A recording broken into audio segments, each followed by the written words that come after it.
All right, we're going to go ahead and get started, everyone. Good afternoon, everyone, and welcome to today's NCLUG Tech Talk from Bentley. Today's webinar will be focused on customizing Superelevation rule files. We will explore the extensive flexibility and capabilities of the OpenRoads Designer Superelevation rule file. But first, a few housekeeping details before we get started. The webinar is a presentation, so all attendees will be muted. At any time during the webinar, you can submit your questions into the chat box. As time allows, the presenters will address as many questions as they can during the Q&A session at the end of the presentation. We will be recording this webinar and will share the link after the event. NCLUG is offering PDH credits to those who have registered on the website for this event. If you were forwarded the meeting link, you will need to make sure you are registered on the nclug.com website. After this session, NCLUG will send out PDH receipts to those that attended the live meeting. No credit will be given to those who view the recorded presentation. As of this meeting, PDH receipts have been sent out through the September 9th Tech Talk. And also, we will be holding a drawing for a $50 gift card at the conclusion of the presentation. You must be still on the presentation to receive that, though. Now, I'd like to introduce Dan Ahern with Bentley as our presenter today. Thanks, Dan. Thank you, and welcome, everybody. Let me get my screen shared out here, and we'll get started. All right, the screen should be shared out, so let me know if you do have any problems. Please jump in. To get started with talking about the Superelevation rule files, before we get into the depth of that XML file and the rules themselves, I want to spend 5 or 10 minutes here at the beginning and kind of talk about just defining Superelevation. What's going to use those rule files, because it's kind of important to understand how we're going to create it in order to understand what we want to set up. So this may be a recap for some. If not, hopefully it'll help you understand how it works in OpenRoads Designer. It's really a 4-step process. You create what's called a Superelevation section. There's a couple ways to do that. We'll talk about those and benefits and drawbacks of each, and why those sections exist. Once the sections are defined, you create lanes. Those lanes define what's going to actually be superelevated. Then you calculate the superelevation. So you actually apply rates and transitions to those lanes.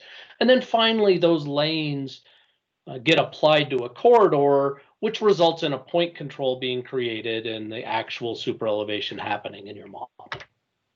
So I want to go through this and look at it in a little bit more detail of how we create this. So superelevation can be created either on geometry or directly on a corridor. So I want to talk first about creating it on geometry. So I've got a fairly simple piece of geometry here, 2 curves on it. Don't have any spirals in these, but spirals would work the same if we did have any. And what we're going to do is create a superelevation section or multiple sections. So we select the piece of geometry that we want to put it on. We define where we want to start and end this superelevation definition. Now this prompt here, minimum tangent length, oftentimes confuses people. What is this really about? Well, what it's asking you is, should I split this into multiple sections in long tangent areas? Like I've done here, I've said that the minimum was less than that tangent length, so it actually built 2 super sections, the white boxes. Why would I do that? Well, the purpose of a superelevation section is to define design speed and the superelevation rules that are going to be computed. Is it preheated? So if you have different requirements on different parts of your job, different design speeds or different rules that need to be processed, that is when you would want to create multiple sections. Most of the time, you can set this number to a very large value and create a single super section along your whole piece of geometry or corridor. And that's if you have a constant design speed or a constant super elevation set of rules that you want to apply along there. Now, once you've got a section or sections defined, the next step is to define the actual lanes that we're going to super elevate. You can go through and do this manually, and that's what this little portion of the video is doing here. And I think I might jump ahead a little bit because really, unless you've got some very specialized situations, going through and defining super elevation lanes manually isn't really necessary. It's just extra work. You can certainly do it. The end result is the same, but it does take a fair bit of extra input because you've got to create those lanes. What's the inside offset, the outside offset, the normal crown slope of that lane? There I've defined one on the left, and we'll do the same thing and define it on the right. So you can absolutely go through and create those manually. I'm going to save us a little bit of time here and just kind of accelerate through that. And we're going to talk about creating them in another method. Now, once you've created your lanes, now we're ready to actually apply the super elevation or do what we call compute the super. So this is where we're going to pick a super elevation section, which includes the lanes inside of it. And we're going to compute super elevation by pointing it to one of these rule files. Here I've selected one of our AASHTO delivered files. Within that, and the important prompts here are, we're first going to say, how do I want to calculate the rate, the Emax rate? Next, how do I want to calculate the transition length or the L selection? Those are important in how we set up our rule file here in a minute. Those are the two big parts that we're calculating in there. Next, we're going to pick the design speed and the pivot method we want to use. We can choose whether or not we want to open the editor by default, and the super elevation is computed. For those that have been using Geopack for a while, the lanes are going to look quite similar to what you're used to seeing in Geopack, or if you've been using some of the modeling in OpenRoads or Geopack SS3 or 4 or 10, it'll look similar. You do have some controls on those lanes that get shown that you can see where the super elevation is happening at. So there's some arrows there where you can see where the different slopes are at. A little tough to see on the video here, but if you zoomed in a little bit closer, there are text values for what those rates are and stations where they're being applied, and you could modify them here. So for example, if you had an intersection, you needed to flatten it or slide the super a little bit, you could make modifications there if you chose. You can also bring up the super elevation editor and make modifications there. Change. Of course, now when I saw, if everybody could please mute themselves, we got some chatter going on in the background, kind of interrupts everybody. Back that up just a little bit here. So the other thing that we can do is you can open up super elevation in its own model, and this model is more dynamically editable here. So here we can see I'm selecting a particular super elevation lane. This would be on the left side of the road, on the outside of that curve, and I can see all of those same values that are on there. So I could make adjustments to it there as well. Now let's move in and talk about calculating super elevation lanes the other method, which would be based on a template instead of having to define those individually. So I'm going to go through again, and I'm going to do something a little bit different. We'll create the sections, but then we're going to come back and we're going to run this create super elevation lanes by road template instead of creating them manually. So we'll select our alignment just like we did before, specify the overall range where we want to put in our super.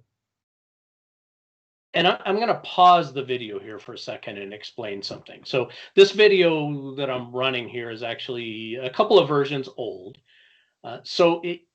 Previous versions up until 10.7.1, I believe, is about where we changed this.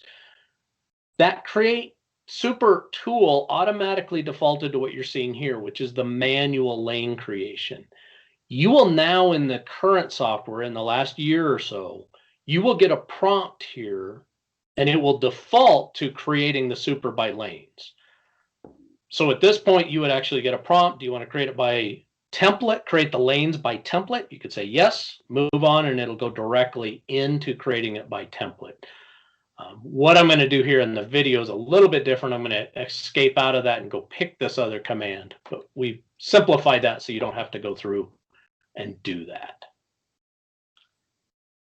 So now what I'm going to do is I'm going to define the super elevation lanes by picking a template. So my loaded template library, I can go select whichever template that I want to apply it from, and it's going to build the lanes based on that template.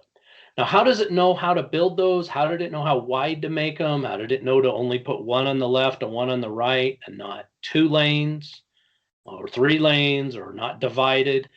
All of that is based on a flag that's defined in the template. It's called the super elevation flag. So if I zoom in and look at one of these points, you will see here that there's a checkbox on every point in your template of whether or not that point participates in super elevation. That's used in 2 places. One, for automatically building the lanes here. So in our case, our edge of pavement, the super flag was on. The edge of shoulder, it was off. So our shoulder is not getting computed as a super elevation lane. In this case, it's being computed through some rollover locking, and that's how we're super elevating the shoulder. The other place that that super flag is used is when we apply super elevation to the corridor so that it knows which points on the corridor to match the super up to. We'll go through here and we'll calculate the super again, and the end result will be the same, kind of what we saw before. So the actual computation part is really no different than what we had when we compute the lanes manually. Just a little bit more efficient way to compute the lanes. Now, the third way to compute super elevation, and this makes it even a little easier yet, is to compute it directly from a corridor, not from the geometry. So in this example, I've already built a corridor here. Template drops on it, all that's there. So I can now go in and define super elevation, and instead of picking the geometry here, the centerline alignment, I'm going to select the corridor. It immediately jumps forward and says, well, what rule file do you want to use? It doesn't need to know anything about templates because it already knows what it needs. It's going to read those from the corridor. So I'll choose which rule file that I want to use here. Choose what minimum tangent length I want to use, again, in case I want to divide this up for different design speeds in different sections. And I'll let the super elevation run. So it's going to read the templates off the corridor. It's going to build the lanes appropriately, and it's going to calculate the super elevation. Well, notice that it never actually asks us for what rate methodology do I want to use, or what transition methodology out of the rule file do I want to use, nor did it ask for what design speed. You can change all those after the fact. Go into your properties on that super shape, and you could adjust any of those to customize them to your specific application here. But where did it get the defaults? Well, now let's get into this super rule file and start looking at it. This is the first thing I want to look at here. So on the front page of this, or the general tab, you'll see these settings here. We called it create by corridor settings. So when you run that method, this is what's used as the defaults. So when I just ran that, that is the parameters that it used for the default super rate, the Emax, the runoff, transition length method, the pivot method, and the design speed. Again, I'll say it a second time, that if you need to adjust those, you could still select that super shape. So if I went and selected this white shape out here, brought up the properties, you would see all those defined in it, and you could adjust it for this particular application. All right, so that was kind of a quick review on how super gets applied and carries through to your corridor. Now let's get into the meat of this presentation or discussion today, which is understanding what the rule file is and what it's doing. So when we talk about applying super elevation, there's really 3 things that we're defining, and that's ultimately what the rule file is doing, is calculating these 3 things. What is the maximum superelevation rate? What is the transition distance that's required to attain that superelevation rate? And how do we want to distribute that transition distance? How much of it's on the curve? How much is off the curve? What happens if spirals are involved? Is it measured to our reverse crown or normal crown or zero crown? Where is it that your engineering specifications require these three parameters to be measured to? But at the end of the day, that's all we're really doing is defining these three parameters. So how does it work? So there's really 6 steps that the rule file kind of goes through as it's being processed and as it's calculating that super elevation and putting it on there. The first step is we go in and we calculate what is the Emax that we want for this curve. And that value of Emax can be calculated 2 ways. You can either do it out of a table lookup, or you can do it with a mathematical equation. We'll talk about both of those in detail here in a minute. Once we have the Emax, the next thing we do is we calculate what is the transition length. Again, that can be looked up out of a table, or it could be calculated using an equation. Next, we start making adjustments or overrides to those looked up or calculated values for Emax and transition. The first is something that we call a runtime variable. This is the option to step in and ask a question while the super elevation is being processed that's going to influence the Emax or the transition length. So this is a user-generated question, something that you could set up in your environment that says, hey, this is a determining point. We will look at these again. And we make any adjustments to those values that are necessary based on that user input. Next, we make another set of adjustments, which are custom key stations. So based on other inputs, we may want to calculate something else. Maybe it's important to you to calculate a different point. We calculate by default. One example I'll give is I'm familiar with one situation where an agency wants to see the station where super hits 1%, not where it hits reverse crown. They want that too, but they also want to know where it crosses 1%.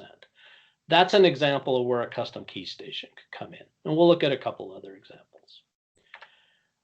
The last and 6th part of the process then is after we've made all these other adjustments, we need to look and see, do we have any overlaps existing in our super elevation? And if so, additional adjustments may be necessary to avoid the overlaps. Those are kind of the 6 steps. So let's get in now and talk about how do we calculate this maximum super elevation rate. That's the first step in the process. So how does it work? So if we look at our rule file here, and looking down the left side of the rule file, where I'll call these tabs, the 2 most important right now that I want to talk about are the tables tab and the equations tab. Remember, both E-rates, your max rate, and your transition lengths can be computed by tables or by equations. So the tables tab gives us the settings for the rate and the transition tables. And in a minute, we'll look at the equation tab, which gives us the equations for those 2. When we define a table for Emax in this case, it's based on a maximum percentage and a design speed. That table then has some sort of a lookup. This would match up to what you see in the Green Book or your own DOT standards if they've superseded the Green Book with a custom version of it. And it essentially defines the radius and what max E should be at that location, including if you had a reverse crown or a normal crown situation for a very flat curve. These tables are also influenced by this interpolate tables checkbox on the runout and transition options tab. When that's enabled, we're going to interpolate values in those tables. When it's disabled, we're going to use the more conservative or the higher value. So for example, if I was looking up a radius of 3,000, see the green section in that table, it's somewhere between what's in the table. If I had this option disabled, I would automatically use the 6.4%, the more conservative or the steeper super elevation. If this was toggled on, I would interpolate between that, and the max super for this curve would be 6.24%. Now on the equation side, it's very similar, but you would define an equation which can have a bunch of details, and we'll go in and kind of look at how those work on those equations. So let's look at this a little bit more in the dialogues. Hopefully this will make a little more sense of what we're doing here. So we'll go in and open up a Superelevation rule file. I'm opening one of our delivered files, which is based on the AASHTO 2011 standards. We also deliver the 2018 standards. We've got all the tabs over here on the side. We'll talk about each of these today, but let's focus on the tables and the equations first. So here I've got the equation or the tables for our E-rate, and I've got different names in here that are based on the max E percentage. So 4, 6, 8, 10, and 12 is what we're delivering. Those match up again to the green book, just like you would have there. And then for each Emax, we will have different design speeds. That combination of that Emax and that design speed is a table. So if you think about all the combinations in here, you know, for 4%, there's, I don't know, 10 or so design speeds here. For each of these, there's going to be an equivalent kind of number of design speeds. You end up with 30 or 40 different tables in here that you're doing the lookup from. This is your traditional Superelevation lookup table. We'll let you process that data out of there. So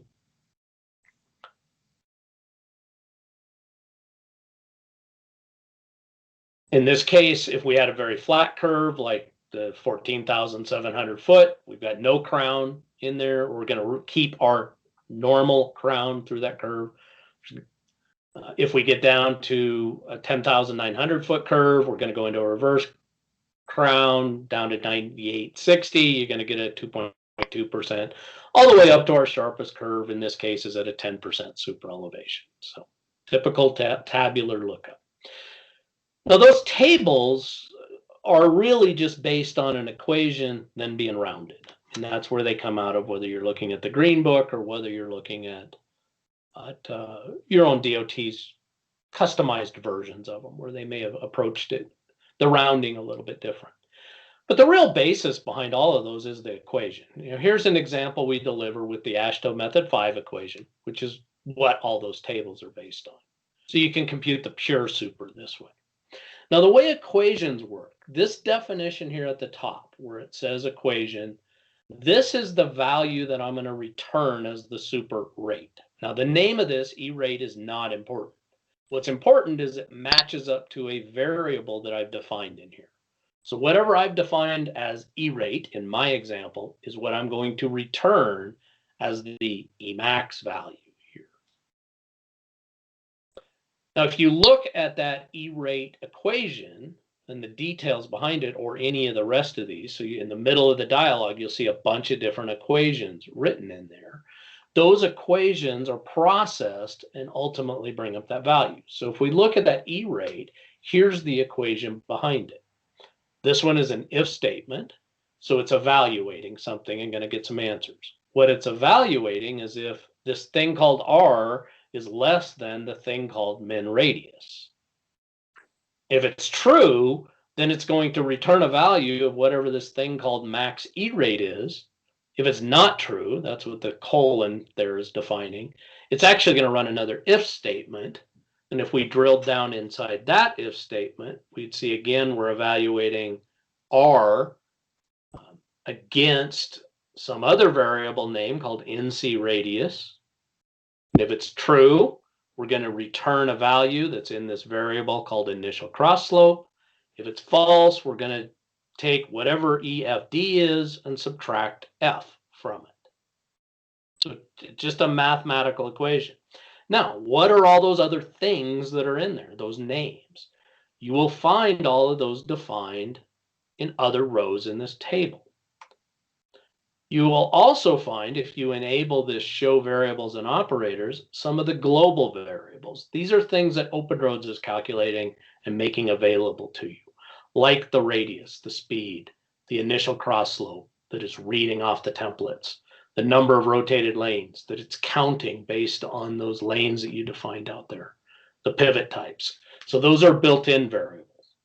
So here's an example where we're computing a new variable R, and that variable R is the equation or the calculation behind it is taking the absolute value of the radius returned from the software. The reason we do that, the radius is going to be returned with a plus or a negative value, depending if it's a right or a left-hand curve.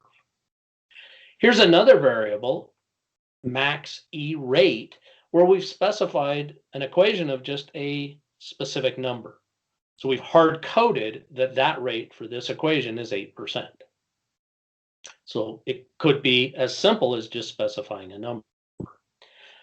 The other kind of variable definitions that you could have in here are actually table definitions. So notice this NC radius, or normal crown radius, there is no equation defined. It's blank.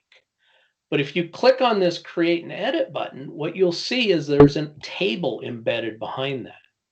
So what this is going to do is it's going to take this input variable, in this case speed, and it's going to go down in that table. It's going to look up the speed that's being used for that super, and it's going to return some value as the normal crown radius in this situation. Here's another example with friction factor doing the same thing. We're going to take whatever speed it is. It's going to go into this table. It's going to look it up. It's going to return the appropriate friction factor for that speed so that that then could be used elsewhere in our equation processing.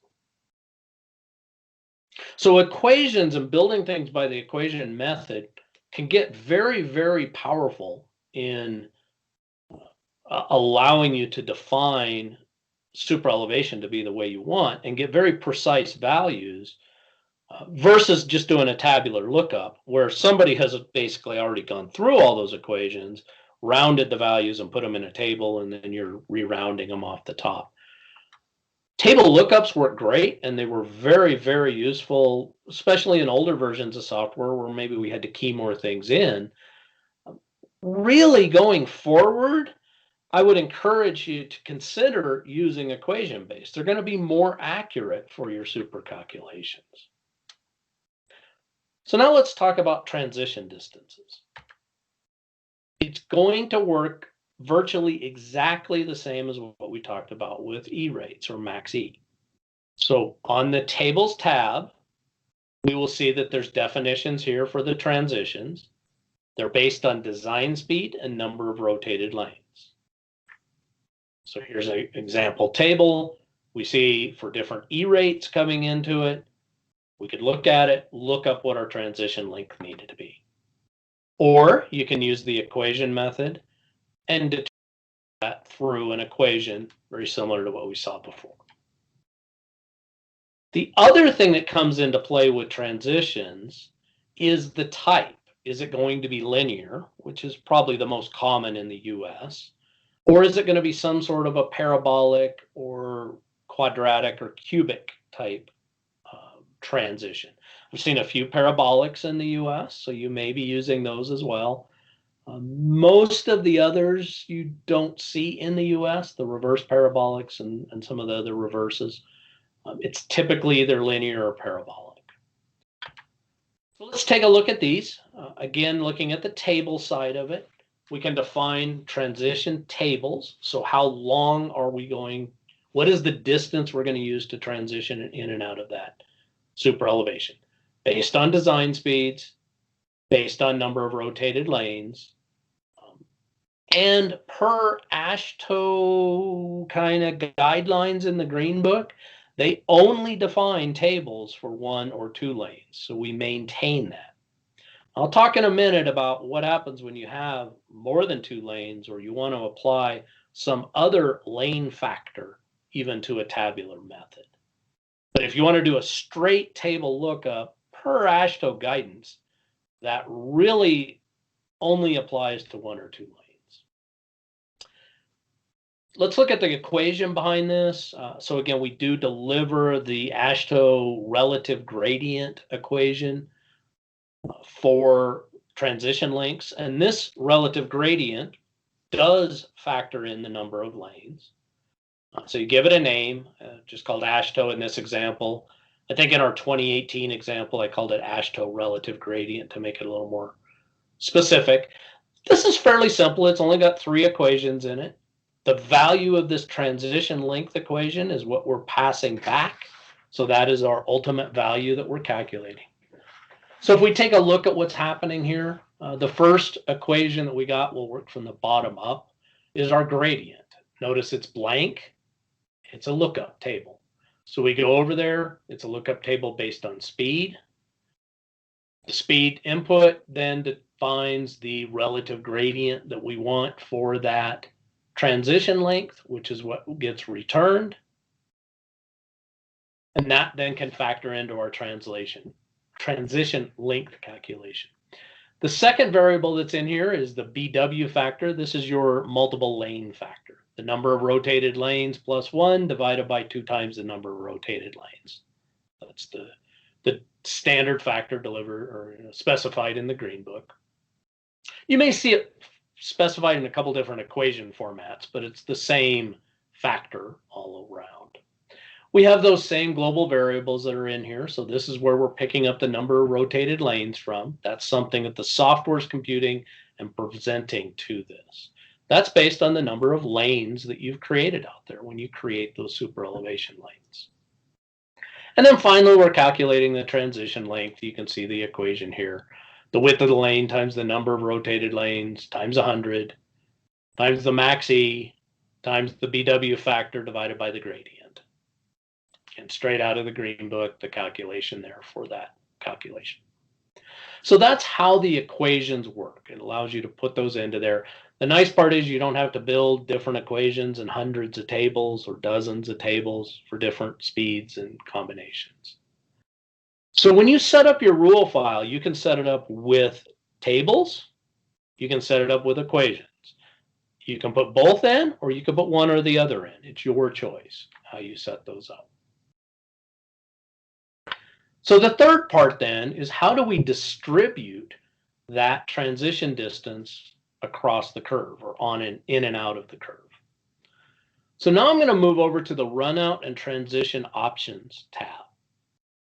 The first option that I want to talk about is, what are we going to do with our runout? If you enable this checkbox, fixed length, then you can specify a distance, and your runout will always be that distance. So your runoff is going to be computed as your transition length, and then your runout would be a fixed distance. If you disable this option, the runout length is going to be computed to maintain a constant gradient from normal crown all the way to full super. So it's going to take the length of the computed transition length and project that out to compute the runout.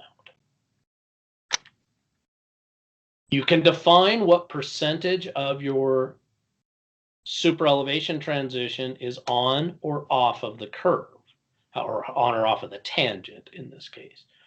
So 70% on the tangent, 30% onto the curve. Now that is influenced by a couple of things. Number one, what do you want to do when spirals happen? If you leave this option off, it's just going to distribute that 70% on or off the curve. But if you turn this option on, what it's going to do when a spiral is present is it's going to ignore the transition length calculation, and the transition will happen across the length of the spiral instead of the computed transition length. If this option is off, we'll use the computed transition length and distribute it on or off the curve. The other thing that influences it, I'm going to jump down, kind of go out of order here a little bit, but the other thing that really influences this is this lengths or total transition lengths. When this is on, that computed transition length is actually the runoff plus the runout. If this is off, which is the more common usage, The transition length that you compute is only the run off, and then the run out is calculated as I discussed previously. The other thing that influences this is what happens when you have multiple lanes. Do you start rotating all of those at once, and do you keep it locked planar? Or do you rotate the outside lane up, lock it with the inside lane, and then rotate up planar? Or do you let both lanes immediately start rotating up independently, which means you're not planar until you get to full superelevation? That's essentially what this is controlling. Depending on what your requirements are, you can do it either way. The other setting that's in there, and this was new, added about a year ago. So if you're on a release of software that's within about the last year or so, you will see this. We've given you a control now to define what is a lane width and what is what we consider a half lane width instead of just whole lanes. And you can define a value that if a lane is less than a certain value, we'll only count it as a half instead of as a whole. So where this comes into play for some states is if you have, let's say, like a 12-foot center lane where 6 foot of it's on each side of the center line, and then you've got another 12 or 24 foot of travel lane beyond that. What do you want to count with that middle 6 foot? Does that count as a full lane, or does that count as a half lane? If you define this as 0, like I have it in this example, it would count that as a full lane. Now that can come into play in creating longer transition lengths when you compute that, because I would have 3 lanes on each side of the road. If I set this to a value of, say, 6, and it looked at that and said, oh, I've got a lane that's 6 foot wide, you told me that should only count as a half, you'll get a little bit shorter transition length. Again, kind of depends on what your standards and requirements require of you. So that's the basics of calculating superelevation rates, transition lengths, and distributions. Now let's talk about what happens when you have exceptions. So we all know super's known for having exceptions. We always have to deal with that, those different situations that come up that we have to fit into our designs. So what if I have different super rules for different kinds of roads? Or I need different transitions for different kinds of roads? Or I want to adjust the transition length based on the number of lanes, but I don't want to use the equation method. I want to use a lookup table, the table method that we looked at there. But I want it to be more than just 1 or 2 lanes. I want to use some sort of an adjustment factor, even if I had 4 or 5 or 6 lanes. What if I want to distribute super differently than my standards, or compute other transitions or other stations along the transitions? This is where the thing called runtime variables comes in, or user runtime variables. So this is something where we can prompt you for a response. It could be a pick list, it could be a key in, but we're going to prompt for some sort of a response when you're applying superelevation, and then use that response to adjust the superelevation rate and transition calculations or lookups. It allows you to maintain your standards, but with some flexibility as well to handle different situations. So these are defined. There's a tab within the super rate tool here called runtime variables that we can define this. Now, the most common kind of definition here is going to be that you're explicitly overriding some definition. For example, the transition type. Instead of using whatever was set up by default in the rule file, I want to prompt the user for it. Maybe you do some jobs that are linear transitions and some that are parabolics, and you want to just prompt for that. Maybe you want to prompt for the percent on tangent. So your default might be 70%, but maybe some jobs you do 70, some 75, some 80%, and you want to prompt for that. Or maybe, and I've had this example with a number of folks, that they just want to specify the number of rotated. They don't want the software to try to go count things and use half lane widths and all of that. I just want to tell you how many lanes I have. So that's where this could step in and help you with something like that. So here's an example where we're going to be able to override the transition type and the transition distribution. So I apply the super elevation calculation. I pick the rule file that I want to use. I specify my E and my L methods, my design speeds, all the normal things that I go through. But at the very end of it, it now pops up with this custom dialog. In this case, giving me those two options that I've put into here. What transition type do I want to use, linear or parabolic? And what percent on tangent do I want to use? Now, for a key-in field like percent on tangent, I can put boundaries on that. So I can limit it so users can only put in values within a certain range. So you do still have a degree of control to maintain that it fits within your standards. Now, this is an example that's even more powerful, showing more powerful capability here, where we built completely custom variables. This is an Italian example, so apologize for some of the different words in here that we may not all understand, but I think we can understand the principles behind it. We're applying super, we go through the process, but the custom definition, they've got a custom definition based on category of road and maximum super that goes on that. So category A, category B, and then max supers of 6 and 7. So at runtime, you can choose which one you've got. You select that. That's then used by the E equations and the length equations to determine the appropriate values and tables to look up. So we've got a single rule file that no matter what kind of classification of road or what Emax they need to apply to it, processes for them. And their users don't have to make those decisions. They don't have to go choose the right tables at the right time. It's all done by equation to get the right answer every time. Now let's move into another level of customization. So sometimes even everything that we've talked about so far is still not going to give you what you want. You've got some other unique requirements that you need in there. Perhaps that is you need some additional transition stations computed. Maybe you need to know where the shoulder matches or has a particular relationship to the main line. Or I mentioned earlier an example where you wanted to know the station where 1% occurred.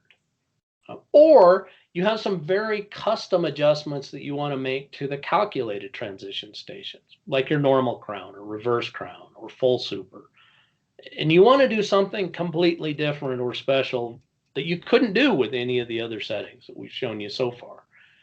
That is where custom key stations step in and let us do things.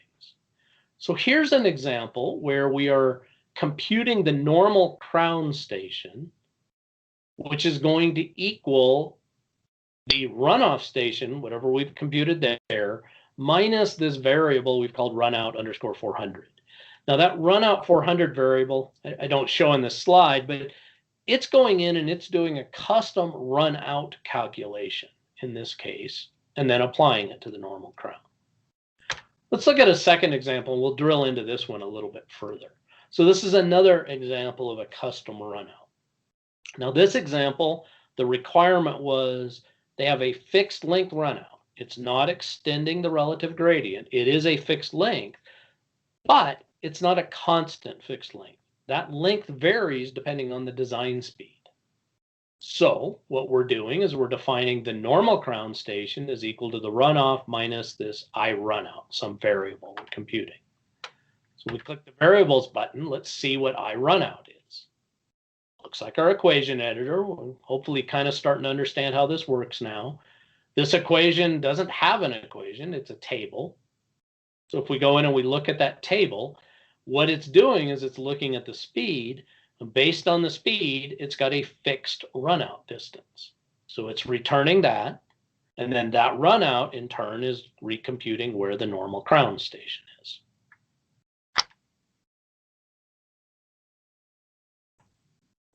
Here's a third example, and this one gets even a little bit more complicated, but I just want to show to you that honestly, I haven't found anybody's super elevation requirements anywhere in the world yet that we haven't been able to solve with these different capabilities that exist within the rule file. So this is a unique situation where they want to actually move the reverse crown and the zero crown stations, depending on spirals. So we talked earlier about the yes or no toggle of if you have a spiral, the transition happens over the length of the spiral. But this takes it a step further and says, if I have a spiral that exceeds a certain distance, in this case it was 50 meters, so if I have a spiral that's 50 meters or greater, then the transition length should occur over that 50 or whatever the length of that spiral is. But if the spiral's less than 50 meters in length, I want to ignore the spiral and compute the transition length and distribute it with a percentage on the tangent kind of a distribution. So that's what this example does.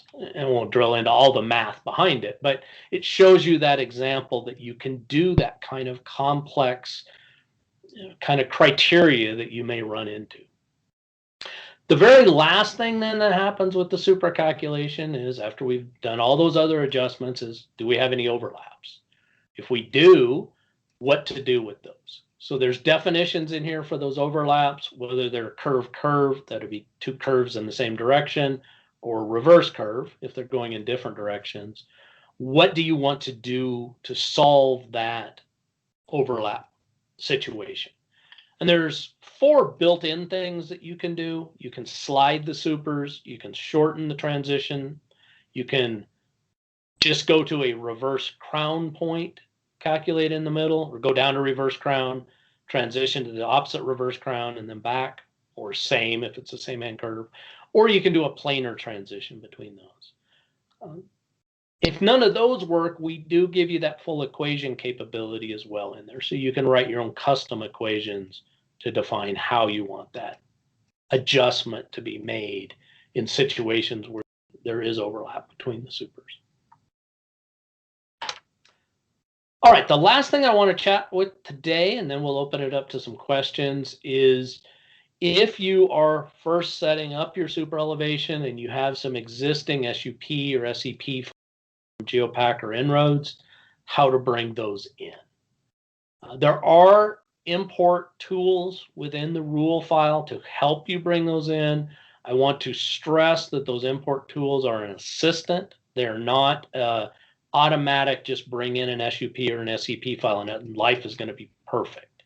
There's too many differences between how super elevation was handled in those older files and how it handles now to automatically us make all the decisions. So it is going to require some input from you. So if you have an SUP file, it will import the rate tables, it'll import the transition link tables. So your tabular data is going to come in cleanly. That's not a problem. What it's not going to bring in from the SUP file is anything that was defined in your XIN files. So En-ROADS separated out the tabular data from the super parameters and rules. Those were stored in the XIN file. It does not bring those in. If you have an SEP file,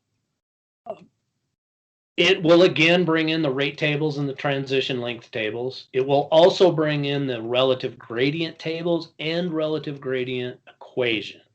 So if you're coming from a Geopack site, it will bring all of those in. It will not bring in any other equations and some other settings. I think I say most on the slide here. It's hard to define quickly here what other settings it brings in and doesn't. I do have another document though for you if you're in that situation and you have to define these to help you. 2 things I would point you to for all of this. Number 1, the product help does have a quite robust description of the super elevation rule file. We've tried to really get all the definition in there. So that's the first place I would go to look. If you're trying to understand what some of those parameters I covered today do, take a look at this edit super elevation rule file section in the product help. I think it will answer the majority, if not all, of your questions. The other thing that I want to make you aware of, if you are trying to bring in SUP or SEP files and set up a new super rule file, I've got another document I'd be happy to send you that covers how to do that. Now the document's got a couple parts to it. It's got a couple pages on actually importing the SUP and the SEP, and gets into a little bit more detail than what I talked about here. But more importantly, the bulk of the document goes into those SEP variables. Remember I said that many of those settings don't natively come in. It's because you really kind of need to make a decision on how do you want to interpret that? What does that mean to you, and how do you want it to behave? So mostly what this document does is it goes through and it lists those variables that existed in the SEP file, like e-method or e-speed interpolation, the different options that existed in those files, and what those mean, and what the equivalent setting would be in OpenRoads Designer rule file to get the behavior that you had, say, in Geopack. So that's what the rest of this goes through. I know there's about 6 or 8 pages of this. I think I've covered every variable that I know of that existed in an SEP file. That wraps up my presentation for today. I know we got about 5 or 6 minutes for some questions. So I haven't seen anything come into that. Well, let me scroll down. There may be some in the chat. Yes, there are. So let me try to scroll through the ones in the chat and see if I can answer them. One of the first ones was, can you explain the colors in the plan view? And yes, I can. Let me kind of back up to some slides and show what we're talking about here. So what we do when we compute super and present it in the plan view is we give you the option, and it is an option. You don't have to use it. But we do give you the option to show wrong video. Go back a couple more.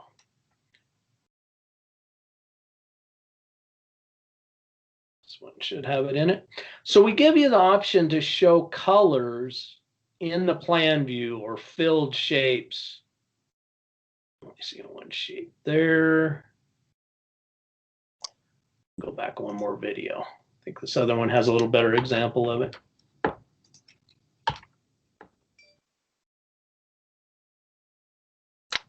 at this one. There's a pretty good way to look at it. So right here, so notice that these colors right now are just green, and when I put that yellow lane in there, it's just yellow. It's a quick way to give me an indication of what my super elevation is. Once you get to using this and you understand that -2% is green to the left and yellow to the right, you can start understanding that, oh, that looks right, but I have no super on this curve yet. When I get in here and I'll apply a little super on this curve, notice that we can see a change in transition. So as it's gone more in this color, yellow turns into reds.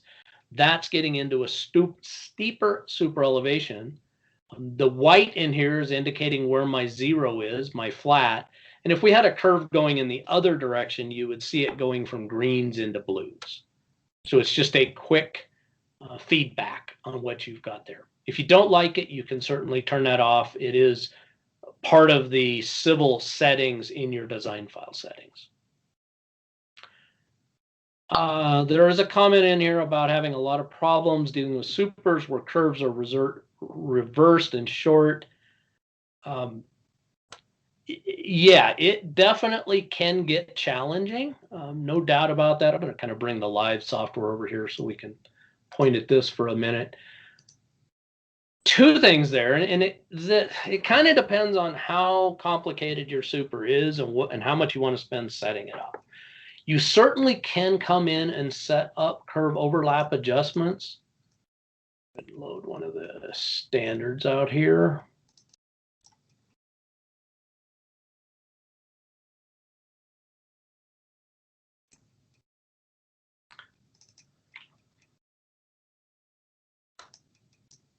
So you could set up standards, like in our case, we deliver in curves in the same direction. If there's overlap problems in there, solve that in a planar approach, no matter what the gap between those is, where we just do a simple planar transition between them, and kind of the same in the reverse scenario.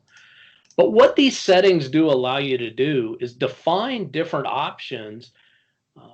I could say if the minimum gap was maybe up to 30 feet, I just want to shorten them a little bit. But if the minimum gap gets lower than that, then go planar. So you can get quite complicated in what you do here, even to the extent that you can come in here and completely build your own standard equations and methodologies for how to do that. The other thing that you can do is, if you don't want to set up all that and figure out all the rules of all the possible situations that could occur, is just use your super and look at where it's at. And when they start overlapping, either use your super diagram editor, this tool, or the super editor itself, depending if you like the dialogue version of it or if you like the interactive editing version of it. And you can make adjustments to your super elevation there. The third method that I have seen people use, and there's quite a lot that use this too, we've talked about all the automated super in here and computing the rule files out of here, but you can also import super elevation from an Excel spreadsheet. And I know people that do that. They've got complex jobs and they just want to go define it in a spreadsheet, exactly what they want.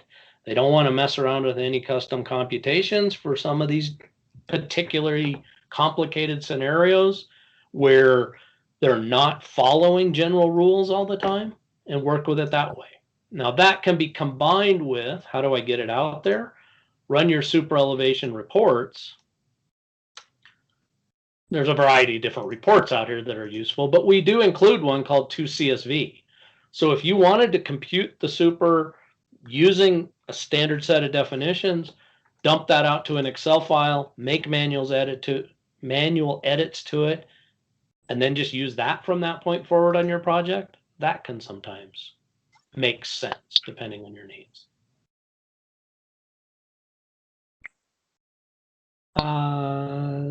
I mentioned an update in 10.7. There's been a couple of fixes. I'd have to get into the look at exactly what little minor fixes that we put in there. The biggest update that we added was this half lane width capability. The other one was runout variables, the ability to directly get to and specify the number of rotated lanes. Those two functionalities were added sometime in the 10.7 series. I don't remember the exact version. But if you're on some of the later 10.7s or any of the 10.8s, you will have those. You may be missing those on some of the older ones. So, I've got a few more questions. I can keep going and answer, but I know we're right at time, so I will kind of turn it back to you and see if you guys want to wrap this up or if you would like me to keep answering questions. Okay, thank you, Dan. Does anyone else have any questions they'd like to ask Dan? Like, if you do, just go ahead and raise your hand, or just send a message now. I personally, yeah, this is very informative. I appreciate it. You gave a lot of really good information, Dan. I'm happy that they added the half lane component. I did have another question. Is there a way to like, let's say the calculation comes out and it comes out by default to 19.85. Is there a way, or does it happen by default? I can't remember how it works now, but could it round it to a clean increment, or? Yeah. Okay, so if you great. look, and I didn't actually cover that one. If you can see my screen now, on the general tab here, you can specify what rounding that you want to use for both stationing as well as your ease. So your lengths and your ease. Perfect. Now, I will caution you a little bit on station rounding. I want to make a little comment on that, because if you apply station rounding, let's say you apply it to go to the even 5 foot like this, you can no longer guarantee that you're going to maintain a planar transition. because you're defining to round some of those stations. So you may end up, or you will in almost all cases, end up with a slight break in planar and could end up with a slight break in the gradient between your runoff and your run out section. Gotcha. But there's no way to both round and maintain absolute mathematical precision of those others. Correct. So You're right. just be aware. Yep, Sometimes people get caught off guard with that and say, well, geez, now it's not doing this other thing. Right. Well, it's kind of the way math works. You can't do both. Right. Okay. Well, Dan, we appreciate you presenting today. I'm certain that everyone got something out of this, and we absolutely appreciate you taking your time to present today. I just wanted to throw out a reminder.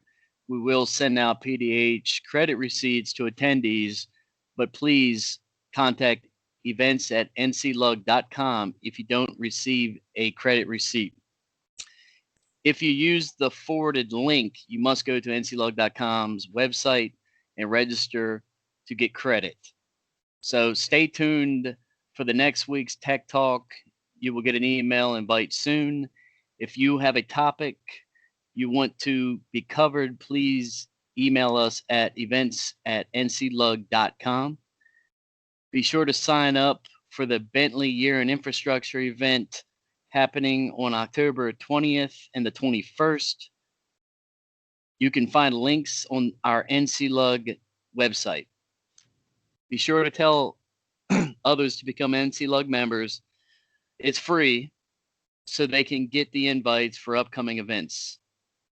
And now we will draw a name for a $50 Amazon card. So just hold up 1 second while I do this.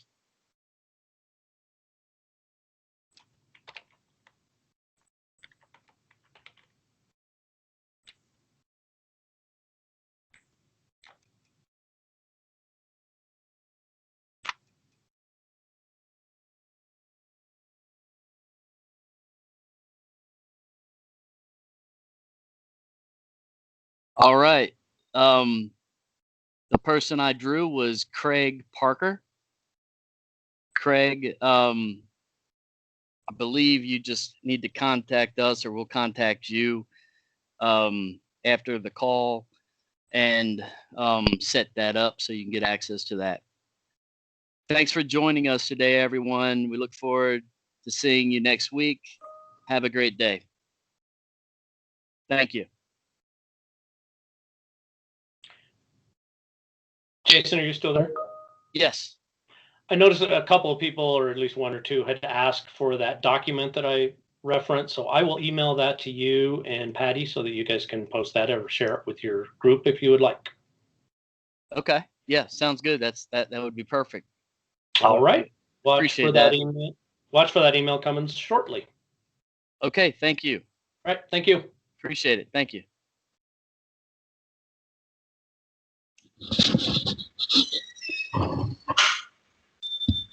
Hey, Dan, are you still there?